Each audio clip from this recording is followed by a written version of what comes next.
Assalamualaikum warahmatullahi wabarakatuh. Selamat datang di channel As by Story. Jangan lupa like, komen dan subscribe serta aktifkan lonceng notifikasi agar tidak ketinggalan cerita menarik lainnya. Sekarang mari kita mulai ceritanya. Berita penunjukan Disa sebagai CEO baru di Rafam sudah tersebar. Sesuai dugaannya, banyak orang yang kalang kabut dan kebakaran jenggot atas berita tersebut. Siapa lagi kalau bukan saudara-saudaranya di keluarga Baswara. Kamu harus tahu gimana wajah ketusnya Pratisa waktu nggak sengaja papasan sama aku, Dis, ujar Gaya dengan menggebu-gebu. Disa sudah tidak lagi bekerja di gedung kantor utama Asara dan mempersiapkan diri untuk posisi barunya di Dirafam. Gaya nantinya akan ikut Disa pindah dan tetap menjadi sekretaris sahabatnya itu, hanya saja Gaya masih harus tetap bekerja dan datang ke kantor Asara. Ini baru Pratisa yang terlihat mencak-mencak tidak jelas. Pasti tantenya itu akan lebih tantrum. Cepat atau lambat, mereka akan bertemu. Disa menantikan ucapan sinis seperti apa yang akan dilemparkan tantenya itu kepadanya. Disa duduk di atas kamar apartemen studio yang dihuni oleh Gaya. Di pangkuannya ada sekotak semangka yang sudah dipotong dadu hasil merengek pada Gaya agar perempuan itu mau membelikannya di minimarket yang tidak jauh letaknya dari apartemen Gaya. Biarin aja, jawab Disa singkat. Tidak ada gunanya juga kan meladeni mereka. Mereka pasti merasa iri dan dengki atas pencapaian baru Disa ini. Dirafam resmi berada di bawah kendalinya. Kok Arfa ngizinin kamu di sini, Dis? Dia nggak marah apa akhir pekan gini ditinggal istrinya? Dia lagi ada dinas ke luar kota. Oleh sebab itu, Disa merasa sangat bosan di rumah sendirian. Suaminya sedang meninjau lokasi proyek. Ini bukan pertama kalinya juga Arfa ada pekerjaan ke luar kota. Biasanya Disa juga tidak masalah. Hanya saja sejak kehamilannya ini, semuanya jadi sedikit tidak mudah. Bayinya membuat Disa tidak mau berjauhan dari Arfa. Sehari tidak mencium bau suaminya itu, ia menjadi lebih mudah gelisah. Gimana rasanya ditinggal suami pas lagi hamil begini? Kangen nggak? Goda Gaya dengan tatapan usil. Disa mencebik mendengar godaan dari sahabatnya itu. Dengan gesit ia melempar bantal ke muka sahabatnya itu yang dihadiahi oleh tawa menggelegar dari Gaya yang merasa berhasil menggoda Disa. Coba nikah sana dan rasain sendiri. Disa sebenarnya heran kenapa sampai sekarang sahabatnya itu belum menikah juga.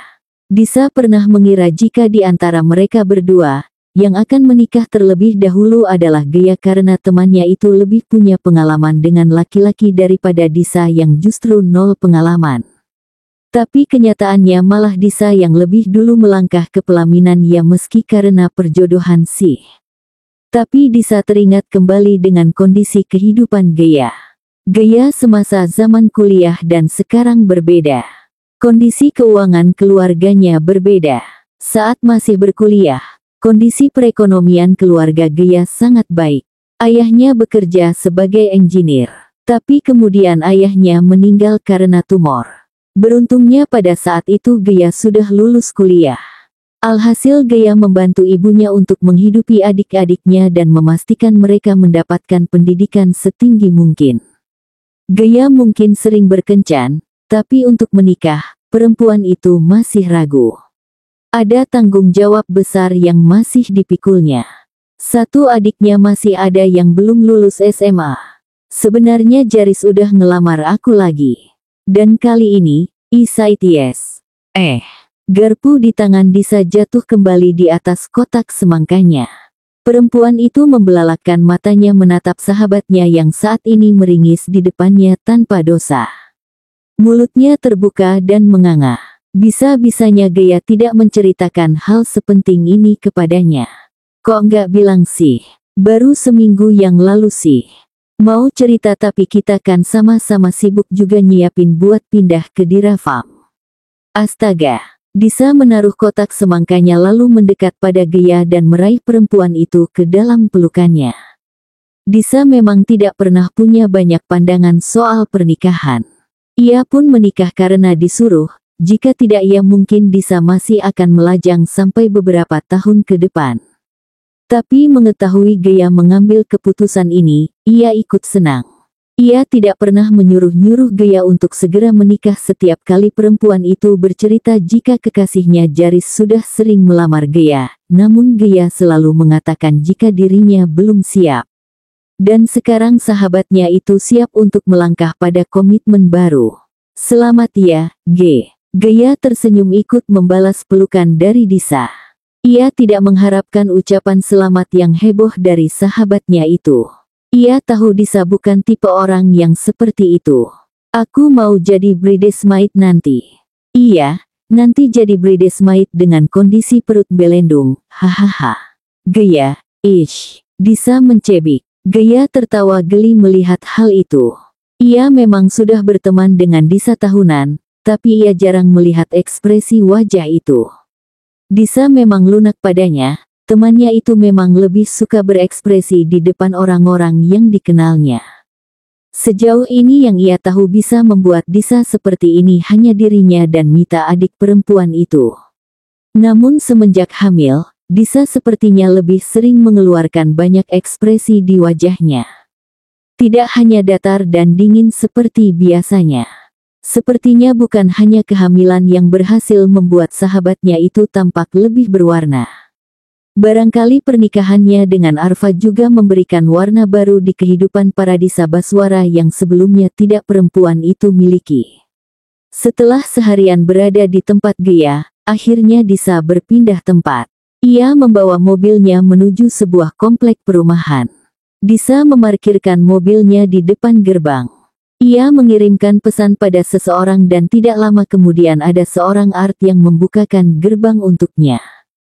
Disa dipersilahkan untuk masuk ke dalam rumah. Kakak sepupunya sudah menunggu di ruang tamu bersama putranya yang berusia 4 tahun. Halo, Davi. Tante bawakan donat. Sapa Disa ramah kepada keponakannya yang terlihat malu-malu menerima sekotak donat dari tangan Disa. Bilang apa, Dav sama tantenya? Terima kasih. Sama-sama. Disa mengelus pipi gembil Davi sebelum bocah itu masuk ke dalam dan menghampiri naninya. Selanjutnya Disa duduk di sofa ruang tamu setelah Listia mempersilahkannya untuk duduk. Ada perlu apa, Dis? Kakak sempet kaget lo waktu kamu bilang mau main ke sini. Disa tidak merasa tersinggung dengan pernyataan kakak sepupunya itu. Ketanyaannya memang Disa tidak jarang berkunjung ke rumah Listia. Ia tidak menunggu lama untuk menyampaikan maksud kedatangannya ke sini. Aku mau minta sesuatu sama kakak. Minta apa? Aku mau kakak bergabung ke Dirafam untuk posisi CMO. Disa sudah merencanakan ini sejak awal. Sejak ia memutuskan untuk meminta Dirafam ke papinya. Ia ingin anggota keluarga Diratama kembali ikut untuk berkontribusi dalam perusahaan itu. Ia ingin perusahaan itu dijalankan kembali oleh orang-orang yang seharusnya paling berhak atas perusahaan itu. Ia akan mengembalikan semuanya ke tempatnya. Tantenya mungkin tidak bisa bergabung di perusahaan, tapi Disa yakin kakak sepupunya itu bisa. Jika dulu kakaknya mengundurkan diri dari tempatnya bekerja karena alasan kehamilan dan ingin menjaga anaknya. Sekarang Disa yakin tidak ada masalah untuk itu. Davi sudah cukup umur untuk ditinggal ibunya bekerja. Papinya sendiri juga mengatakan Disa bebas melakukan apapun dengan perusahaan. Tapi, Dis, apa nggak terlalu berlebihan? Posisi CMO, kakak nggak punya pengalaman sebaik itu untuk menduduki jabatan itu. Aku yakin kakak cukup kompeten untuk jabatan yang aku tawarkan ini. Disa mungkin tidak terlalu mengenal Listia secara personal. Tapi Disa cukup tahu bagaimana kemampuan kakak sepupunya itu. Kakaknya adalah tipe orang yang sangat passionate saat mengerjakan sesuatu. Itu dibuktikan. Kakaknya bisa duduk di posisi manajer tidak lama setelah bergabung dengan perusahaan tempatnya bekerja dulu. Kakaknya memang berprestasi dalam pekerjaannya. Usaha clothingnya juga dapat berkembang pesat karena Listia yang pintar dalam menjalankan pekerjaannya. Disa tidak mungkin ujuk-ujuk menawarkan posisi ini jika ia sendiri tidak tahu kemampuan dan keahlian kakak sepupunya itu. Disa sudah memperhitungkan semuanya. Tapi menurut kakak untuk jabatan CMO itu terlalu berlebihan. Disa menghela napasnya mendengar Listia yang masih keberatan dengan apa yang ditawarkan. Disa tidak ingin pulang dengan sebuah penolakan. Ia harus bisa memastikan Listia bersedia bekerja untuk Dirafam. Kalau begitu bagaimana untuk posisi manajer? Aku akan carikan posisi yang pas untuk kakak. Listia menggigit bibir bawahnya. Ia sebenarnya kaget saat Disa langsung mengatakan ingin Listia bergabung ke perusahaan yang dulunya adalah perusahaan milik keluarga Diratama. Ia sedikit banyak tahu tentang sejarah perusahaan itu yang jatuh ke tangan Asara Group. Lalu sekarang Disa punya kewenangan atas perusahaan yang bergerak di bidang kecantikan itu. Kakak nggak akan nolak kan? Aku butuh kakak di sana. Disa sama sekali tidak akan membiarkan Listia memberikan jawaban yang tidak ia inginkan. Satu-satunya jawaban yang diinginkan oleh Disa adalah persetujuan. Disa tersenyum puas saat mendapat anggukan dari kakak sepupunya. Tujuan kedatangannya ke rumah ini sudah tercapai. Disa kembali ke rumah saat hari sudah petang. Perempuan itu memasukkan mobilnya ke dalam garasi. Disa sempat berpapasan dengan Biliah yang bersiap untuk pulang. Perempuan paruh baya itu menyampaikan kepada Disa bahwa dirinya sudah memasakkan sang nyonya makan malam. Di meja, Disa bisa melihat ada hidangan semur daging yang masih mengepul. Istri Arfa itu memutuskan mandi terlebih dahulu sebelum menyantap makan malamnya. Ini adalah hari kedua Arfa pergi untuk pekerjaan. Besok suaminya itu akan pulang. Dua berita bagus hari ini tidak cukup membuat Disa teralihkan dari perasaan bernama rindu. Ini bukan pertama kalinya Arfa meninggalkannya untuk perjalanan bisnis, tapi baru kali ini Disa diterpa rindu yang sangat mengganggunya. Disa merasa tidak nyaman saat perasaan aneh ini menyelubungi hatinya, tapi berulang kali Disa ingin mengenyahkannya, yang ada bayangan-bayangan Arfa malah semakin menghantuinya. Disa heran sendiri mengapa ia menjadi lemah begini karena seorang laki-laki. Padahal Arfa sendiri juga tidak pernah absen untuk menghubungi Disa. Setiap malam pasti mereka melakukan panggilan video. Tapi seolah itu saja tidak cukup, Disa ingin presensi nyata Arfa di sisinya untuk menghapus rindu yang mulai bercokol di dalam hatinya. Kamu kangen banget ya sama papamu. Disa berkata pelan sembari mengelus perut bagian bawahnya. Berbicara seolah-olah dirinya sedang berbincang dengan jabang bayinya di dalam sana. Saat Disa melangkah ke tengah ruangan walk-in closet, bukannya mendekat ke sisi bagian yang menyimpan baju-bajunya. Disa justru melangkah menuju sisi bagian yang menyimpan baju-baju Arfa. Ia membuka salah satu lemari dan menemukan deretan kemeja Arfa. Arfa memang bukan tipe laki-laki yang hanya suka warna monokrom. Di lemarinya ada beberapa kemeja dengan berbagai warna. Tangan Disa terlulur untuk mengambil salah satu kemeja yang berderet rapi di sana. Lalu membawanya ke kamar mandi. Kita pakai ini ya biar kerasa kaya dipeluk papamu, monolog Disa. Perempuan itu terkekeh sendiri dengan ucapannya yang tidak mendapati sahutan dari siapapun. Tentu saja, bayinya di dalam sana belum bisa menyahutinya. Perempuan itu mendekap ke meja Arfa dan masuk dengan riang ke kamar mandi untuk membersihkan tubuhnya yang terasa lengket. Mata Disa menatap jeli ke arah layar laptopnya dengan tangan yang aktif memasukkan potongan semangka ke dalam mulutnya dengan garpu. Perempuan itu membaca setiap file-file tentang Dirafam yang dikirimkan oleh Pak Bandi, orang yang dipercaya papinya untuk membantu Disa di Dirafam. Disa ingin mempelajari perusahaan itu sebelum benar-benar terjun bekerja.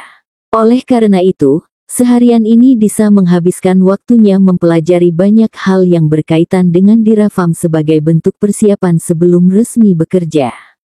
Disa duduk di stul bar. Selain laptop, di depannya ada kumpulan berkas yang diklip rapi yang kini juga tengah Disa pelajari.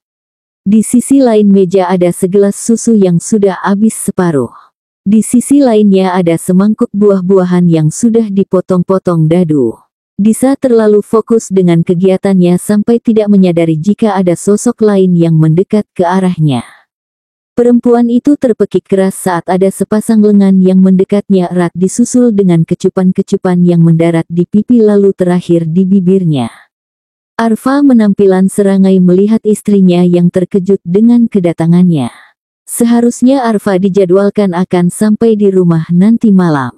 Tapi Arfa menyelesaikan pekerjaannya lebih cepat. Laki-laki itu pun segera menyuruh Farhan untuk mengubah jadwal penerbangannya agar bisa sampai di rumah lebih cepat. Pria itu sudah kepalang rindu pada istrinya. "Kok kamu udah di sini?" Katanya, "Baru sampai nanti malam. Aku pengen cepet-cepet ketemu kamu." "Kangen.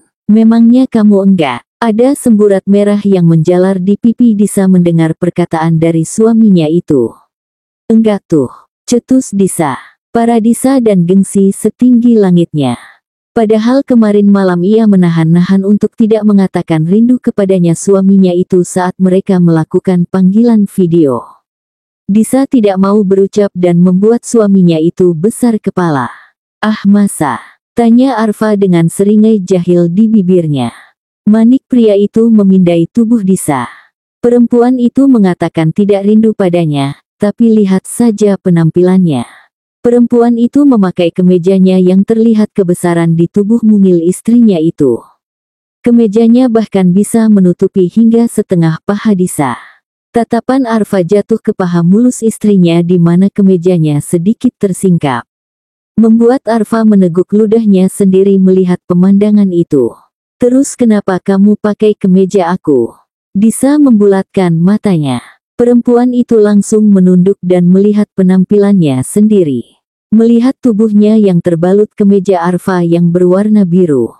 "Kamu juga pakai parfum aku, ya?" Disa merasa seperti tertangkap basah. Ia memang sempat menyemprotkan parfum Arfa yang ada di meja riasnya. Pipi Disa semakin bersemu. Perempuan itu juga merasakan perasaan bergejolak geli saat berusaha menutupi kebenaran. Ia menahan-nahan agar bibirnya tidak berucap kata rindu yang sejak tadi sudah siap keluar dari mulutnya. Saat Disa semakin menahannya, perutnya juga ikut bergejolak. Disa mendesah kasar merasakan jika janinnya di dalam sana tidak bisa diajak berkompromi. "Babinya yang kangen sama kamu." Disa akhirnya mencicit lirih. Bibirnya terlihat mengerucut menggemaskan. Membuat Arfa tidak tahan melihatnya dan segera mengecup kembali bibir itu. Membuat Arfa dihadiahi delikan tajam oleh Disa. "Cuma babinya aja nih. Mamanya nggak kangen sama papa." Arfa sepertinya masih belum berhenti menggoda sang istri. Ia kecanduan melihat raut istrinya yang menggemaskan saat bersikeras mengingkari perasaan rindu yang jelas-jelas terpampang nyata di wajah perempuan itu. Apalagi melihat kedua pipinya yang bersemu merah. Astaga, Arfa tidak tahan.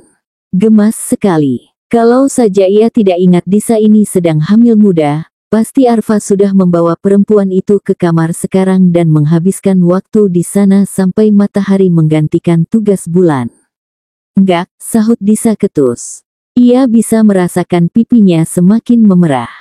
Pasti Arfa sudah melihat pipinya yang bersemu merah ini. "Astaga, ini memalukan," batin Disa menjerit. "Omong-omong aku bawa sesuatu buat kamu." Arfa menyudahi godaannya. Laki-laki itu meletakkan satu paper bag berukuran besar di atas meja pantry. Ada merek salah satu luxury brand yang tertera di tas kertas itu. Disa melirik Arfa sekilas sebelum tangannya bergerak untuk membuka isi dari tas kertas yang diserahkan Arfa kepadanya.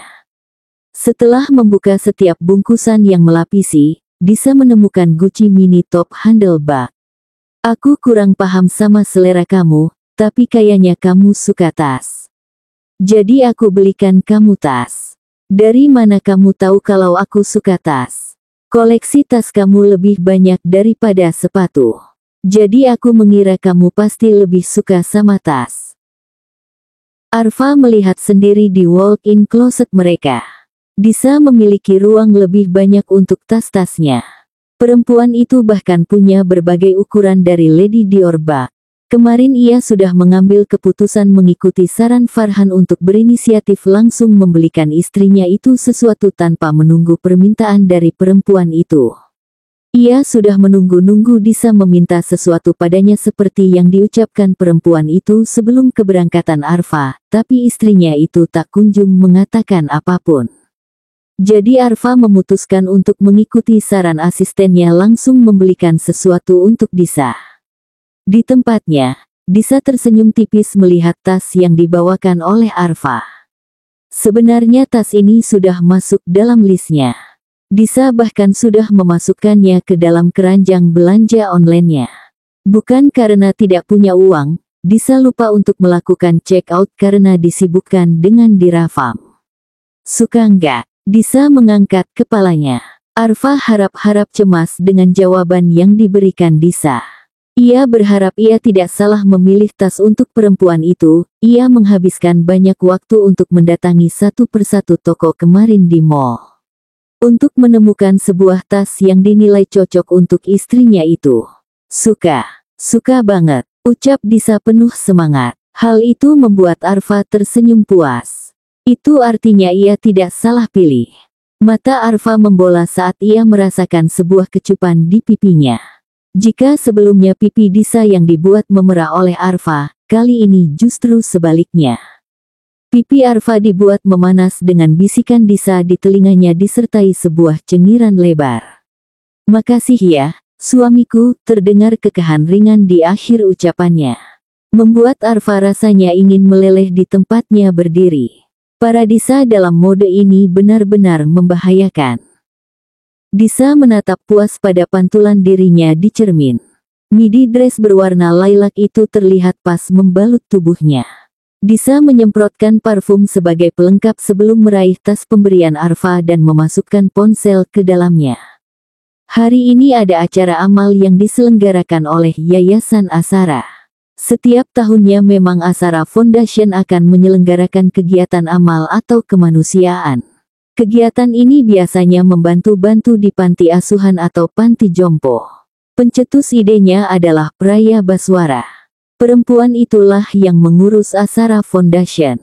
Kali ini tempat kegiatannya adalah sebuah panti jompo. Mereka akan bekerja sukarelawan untuk membantu merawat para lansia. Mama Kamala sudah berkata akan menjemputnya. Jadi Disa akan menunggu perempuan itu yang akan menjemput ke rumahnya bersama Mita dan mereka bisa berangkat bersama.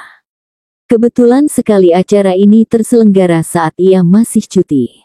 Setiap tahunnya memang Disa tidak pernah absen. Ia selalu mengikuti acara-acara seperti ini. Ia harus membangun citra yang bagus, kan sebagai orang yang digadang-gadang akan meneruskan posisi papinya di Asara. Sesuai dugaan Disa. Cepat atau lambat, ia akan bertemu dengan saudara-saudara papinya dan mendapatkan kesinisan dari mereka atas sesuatu yang berhasil Disa dapatkan. Baru saja sampai di lokasi, Disa bahkan baru bertegur sapa dengan orang-orang yang menyapanya dan mamanya. Tante Disti mendekat dan menatapnya sinis. Wanita itu langsung mendekati Disa dengan dagunya yang terangkat tinggi. Tante Disti tidak peduli jika di sebelah Disa masih ada Kamala dan Mita. "Hebat ya kamu. Berhasil mendepak sepupumu sendiri dan sekarang kamu berhasil mendapatkan satu perusahaan untuk dikuasai sendiri."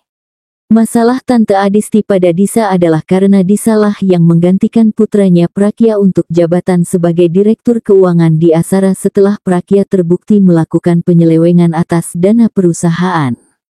Sepupunya itu dikirim untuk mengurus pabrik yang ada di luar kota. Tantenya ini masih belum menerima hal itu. Merasa bahwa putra kesayangannya tidak bersalah. Apalagi istri dari Om Prabu ini sepertinya berhasrat sekali agar salah satu anggotanya bisa menduduki kursi tertinggi di Asara. Sayangnya Om Prabu tidak berminat untuk hal itu, jadi harapan satu-satunya adalah sang putra. Kalau Tante lupa, Mas Prakya ada di Pasuruan karena kesalahan dia sendiri, jawab Disa tenang. Ia sama sekali tidak terprovokasi. Terlihat wajah geram dari Adisti, perempuan itu sedang menyusun kalimat balasan. Jelas tidak mau kalah dengan bocah kemarin sore seperti Paradisa yang selalu saja menghalangi langkah putranya agar sampai ke puncak tertinggi. Ia berang sekali saat mendapat kabar jika salah satu anak perusahaan Asara sekarang menjadi milik Disa. Putranya saja belum pernah diberi kepercayaan sebesar itu. Kamu ini bisa apa memangnya kalau bukan memanfaatkan papimu? Terbit sebuah seringai di bibir Disa. Ingin sekali tertawa terhadap ucapan tantenya itu. Bukankah seharusnya ucapan itu lebih pantas untuk diberikan kepada putranya sendiri? Mbak Disti, lebih baik kita segera berkumpul dengan yang lain. Acara akan segera dimulaikan. Kamala menengahi. Ia tahu jika Disa cukup mampu untuk menanggapi setiap omong kosong dari iparnya. Tapi ia tidak ingin putrinya itu menghabiskan waktu berharganya untuk meladeni orang seperti Adisti.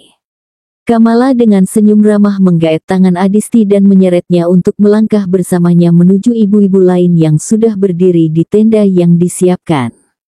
Mereka akan membagikan hadiah dan makan siang. Mulut Tante Disti itu emang perlu digembok deh, sahut Mita. Wajahnya memperlihatkan raut masam ke arah Adisti yang sudah bersama mamanya. Mita menggamit lengan kakaknya dan mereka pun melangkah beriringan. Jangan begitu, Mit. Bagaimanapun dia itu tante kamu loh, ujar Disa diselingi tawa di ujungnya. Bukan sesuatu yang baru kalau Mita ini suka membicarakan istri Om Prabu di belakang wanita itu. Abis dia minta banget diculidin sih. Keduanya kemudian tertawa sambil berbisik-bisik. Dulu Disa bahkan tidak mau mendekat sedikit pun kepada Mita saat adiknya itu baru lahir. Tapi sekarang, mereka seperti kakak adiknya yang klop sekali. Waktu telah merubah banyak hal memang. Disa, jangan capek-capek loh. Ingat kandungan kamu, peringat Mama Kamala saat melihat Disa tampak antusias membantu menuangkan sup ke mangkok yang ditata di atas meja. Kamala sangat perhatian kepada Disa dan kandungannya. Sepertinya wanita itu juga tidak sabar untuk menyambut kehadiran cucu. Perempuan itu selalu menghubungi dan menanyai Disa setiap kali Disa dan Arfa pergi kontrol ke rumah sakit untuk memeriksakan kandungannya. Memberikan banyak wejangan untuk menghadapi masa-masa kehamilan. Kamala tidak membiarkan Disa clueless untuk kehamilan pertamanya ini. Disa merasa beruntung dengan keberadaan Kamala di sisinya. Perempuan itu bukan ibu kandungnya, tapi tidak pernah sekalipun membeda-bedakan perlakuannya terhadap Disa dan Mita yang jelas-jelas putrinya sendiri. Mungkin Kamala masih merasa bersalah dan mencoba menebusnya melalui perhatian yang tercurah kepada Disa. Tapi Disa sudah sepenuhnya bisa berdamai dengan keadaan. Ia sudah bisa berdamai bahwa memang sudah takdir maminya untuk pergi. Bahwa sudah takdirnya jika Kamala yang menggantikan posisi maminya itu di keluarga Baswara. Saat Disa sibuk membereskan beberapa mangkuk yang berserakan, ekor matanya menangkap pergerakan seseorang yang mendekat padanya. Sudut bibirnya sedikit terangkat mengetahui siapa yang kini sudah berdiri di sisi Disa. Tante sudah dengar kabarnya. Pasti kamu sudah merasa hebat ya. Mamimu di alam sana pasti bangga melihat putrinya perlahan-lahan berhasil menguasai Asara. Ucap seseorang yang sebenarnya sudah dinanti oleh Disa. Karena mustahil sekali tante Praya ini tidak bersikap sinis dan berkata omong kosong setiap kali bertemu dengannya. Wanita itu akan menggunakan setiap kesempatan yang ada saat bertemu Disa untuk berkicau hal-hal yang membuat Disa muak. Semakin muak setelah ia tahu kebenaran tentang Dirafam yang direbut sesuka hati oleh Prama Baswara tidak lain dan tidak bukan adalah kakeknya dari pihak ayah. Tentu mami akan bangga kepada saya, ujar Disa tenang. Tangannya masih sibuk membereskan mangkok. Perempuan itu sama sekali tidak menatap tantenya yang kini sudah memasang wajah masam. Cek. Jangan bangga dulu hanya karena kamu berhasil menguasai satu anak perusahaan Asara. Gerakan tangan Disa akhirnya berhenti saat ia mendengar kalimat yang terdengar salah di telinganya. Disa menegakkan punggung, matanya menatap lurus ke depan sebelum memalingkan wajahnya untuk bisa menatap sang tante yang dipenuhi oleh raut sinis. Tante ini sebenarnya tahu atau pura-pura tidak tahu. Disa menelengkan kepalanya. Nadanya tetap tenang. Itu yang dibutuhkan untuk menghadapi orang seperti Praya Baswara yang culas ini. Namanya saja dirapam. Perusahaan itu awalnya bukan milik Asara. Kini nada tenang itu menyimpan ketajaman di setiap kata yang keluar dari mulut Disa. Maniknya menatap lurus pada bola mata adik papinya yang mencoba untuk tidak gentar. Uang yang tante gunakan untuk berfoya-foya itu ada yang berasal dari bisnis yang awalnya adalah milik keluarga Mami. Mamiku orang yang selalu tante sebut hanya bisa memanfaatkan Asara. Praya menatap tajam keponakannya. Tapi Disa masih tidak mau berhenti. Sejak tahu kebenaran tentang perusahaan milik keluarga Maminya, Disa sudah sangat ingin menyampaikan hal ini kepada Tante Praya yang selalu saja memojokkan Maminya. Membuat Maminya seolah-olah adalah seseorang yang ingin menguasai Asara melalui papinya. Menjadikan Maminya seperti perempuan yang hanya mengincar harta padahal tidak demikian. Sebelumnya aku nggak tahu apa-apa. Sekarang aku sudah tahu semuanya. Tante selalu bilang kalau mamikulah yang menempel pada Baswara seperti hewan pengerat. Tante selalu bilang keluarga mamiku yang memanfaatkan Baswara. Tapi bukankah kenyataannya justru sebaliknya? Baswara lah yang memanfaatkan Diratama dan mencoba mengambil keuntungan sebanyak-banyaknya. Kedua keluarga itu berjanji untuk saling membantu dalam bisnis, tapi apa? Prama Baswara justru bertindak sebaliknya dan mengambil alih Dirafam dengan cara picik. Dari semua orang, tante yang merupakan bagian dari Baswara adalah orang yang sama sekali tidak berhak menyebut mamiku sebagai benalu di keluarga yang diagung-agungkan ini. Itu adalah kalimat terakhir yang diungkapkan Disa. Ia puas sekali melihat tantenya tidak bisa menyahutinya sama sekali. Lihatlah wajah keras wanita itu yang tidak berkutik sama sekali. Beraninya selalu menyebut maminya sebagai benalu yang hanya bisa menempel di keluarga papinya. Disa tidak akan tinggal diam lagi setiap tantenya itu kembali mengatakan hal-hal seperti itu. Disa berlalu melewati Praya begitu saja. Sama sekali tidak menoleh kepada tantenya atau mengucapkan salam perpisahan. Meninggalkan Praya yang mengeraskan rahangnya dan tangan yang terkepal kuat. Emosinya sudah naik ke ubun-ubun. Putri sulung kakaknya yang tidak pernah ia sukai itu selalu berhasil membuat emosinya tersulut. Kan udah aku bilang jangan capek-capek. Lihat sekarang. Kaki kamu bengkak. Gerutuan itu berasal dari Arfa yang tidak berhenti mengomel sejak kepulangannya dari kantor dan mendapati istrinya duduk berselonjor di sofa kamar sembari memijat-mijat betisnya. Sementara subjek yang sedang mendapatkan omelan itu hanya diam dan sesekali tertawa geli melihat sang suami yang tampak uring-uringan yang justru terlihat lucu dan menggemaskan di matanya. Arfa meletakkan kaki Disa di atas bantal yang ada di pahanya. 10 menit yang lalu, setelah Arfa selesai membersihkan tubuh, laki-laki itu menggendong istrinya untuk pindah ke atas kasur. Kini tangan besarnya sudah bergerak memberikan pijatan lembut di betis hingga tumit Disa yang memang terlihat membengkak. Kok malah ketawa sih? Arfa mendengus melihat istrinya yang justru tertawa ringan sebagai respon dari omelannya. Tangannya tidak berhenti memberikan pijatan lembut yang menghadirkan sensasi nyaman di kaki Disa. Lebih tepatnya tidak hanya kaki, ada sensasi menggelitik di perut dan hati perempuan itu. Soalnya kamu lucu kalau lagi ngomel begini. Ini pertama kalinya aku lihat seorang Arfa Satya ngomel-ngomel. Ucapan itu bukannya menambah omelan dari Arfa justru berhasil membuat pria itu mengulum senyum. Kapan lagi kan disebut lucu oleh istrinya? Emang aku nggak pernah ngomel sama kamu. Mungkin kalau kamu nemenin aku di kantor, kamu bisa sering lihat aku ngomel-ngomel. Ih kasihan dong karyawan kamu kena omel terus.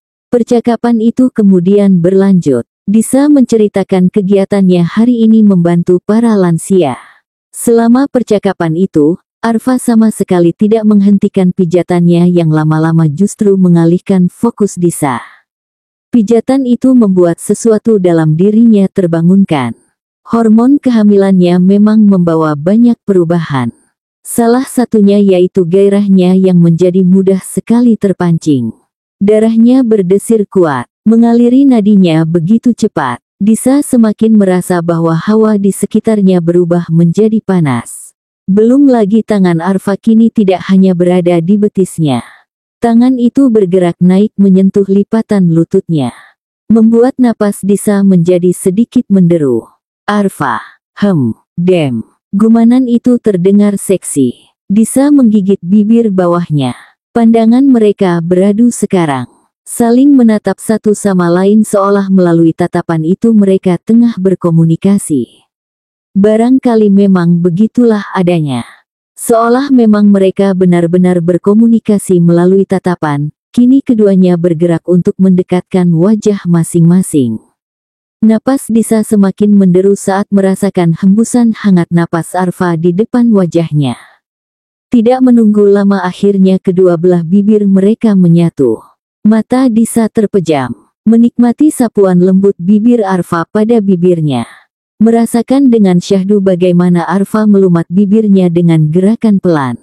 Awalnya memang lembut dan halus, tapi itu seakan tidak cukup. Keduanya mulai bergerak lebih cepat, melibatkan permainan lidah. Kepala mereka bergerak ke kanan dan ke kiri untuk menemukan posisi yang pas. Arfa mengulum bibir atas dan bawah Disa bergantian. Menikmati ranum bibir istrinya yang semakin menjadi candu baginya. Tangannya tidak tinggal diam. Lengannya sudah merengkuh tubuh Disa untuk semakin menempel padanya. Disa sendiri tidak sadar kapan posisi mereka menjadi berbaring. Yang ada di pikirannya saat ini hanyalah merasakan lembut bibir Arfa di bibirnya. Tangan Arfa tidak hanya merengkuh, kini sudah bergerilya di sekitar tubuh Disa. Sang puan melenguh saat tangan Arfa menyentuh payudaranya yang ukurannya bertambah sejak hamil. Arfa semakin dibutakan oleh hasrat yang menggelora. Tangannya semakin nakal dengan menerobos gaun tidur istrinya. Menyentuh paha dalam Disa membuat perempuan itu mendesah dan melenguh. Arfa merasakan pusat tubuhnya semakin terasa sesak di dalam celananya. Kini bibir Arfa sudah berada di lekukan leher Disa, memberikan ciuman-ciuman yang meninggalkan tanda di leher mulus milik istrinya. Saat cembuaannya itu semakin turun ke atas dada Disa, sebuah alarm peringatan di dalam kepalanya berdering. Damn, I really want you tonight. Tapi kita harus menghentikan hal ini. Kendati dirinya sama sekali tidak rela menjauhkan tangannya dari tubuh Disa, Arfa tetap melakukannya di sisa-sisa kewarasannya yang sudah hampir direnggut oleh luapan hasrat yang memanas. Malam ini ia sangat ingin menyentuh istrinya, berada di dalam tubuh istrinya dan merasakan betapa hangatnya milik sang istri. Arfa rasanya nyaris gila karena Disa yang selalu menakjubkan di setiap sesi percintaan mereka. Namun sayangnya, Arfa tidak bisa melanjutkannya hari ini. Sebesar apapun gairah yang sedang membakarnya saat ini, sebesar apapun keinginannya untuk memuja tubuh istrinya, Arfa harus memadamkannya. Mereka tidak bisa melakukannya malam ini. Kenapa? Tanya Disa dengan matanya yang sayu, suaranya bergetar dan serak. Perempuan itu juga sudah berada di puncak gairahnya. Ia mendambakan sentuhan suaminya di sekujur tubuhnya. Ia mendambakan bagaimana Arfa yang begitu memujanya saat mereka menyatu. Kita tidak bisa, sayang. Ingat kata dokter yang menganjurkanku untuk berpuasa sampai kamu melewati trimester pertama. Astaga, bagaimana bisa dirinya melupakan hal itu? Kini wajah Disa tidak hanya merah dikarenakan nafsu tapi karena malu mengingat apa yang disampaikan oleh dokter kandungannya. Arfa terkekeh melihat semburat merah di wajah sang istri. Laki-laki itu meraih selimut untuk menutupi tubuh keduanya setelah sebelumnya membenahi gaun tidur Disa yang tersingkap. Pria itu mendekap tubuh istrinya dan memberikan usapan halus di punggung dan puncak kepalanya. Tidak lupa memberikan kecupan panjang di dahi Disa sebagai ucapan selamat malam. Kita tidur saja, ya. Disa mengangguk setuju. Perempuan itu menelusupkan wajahnya di dada suaminya. Masih tersisa debaran di dadanya, sisa-sisa dari letupan gairah yang beruntungnya semakin terasa berkurang. Setidaknya mereka berhasil menghentikan gairah yang sempat memuncak. Atau sepertinya tidak. Setelah memastikan Disa tidur pulas, tampaknya Arfa harus mengurus sesuatu di kamar mandi. Mandi air dingin sepertinya sangat dibutuhkan oleh Arfa. Bersambung.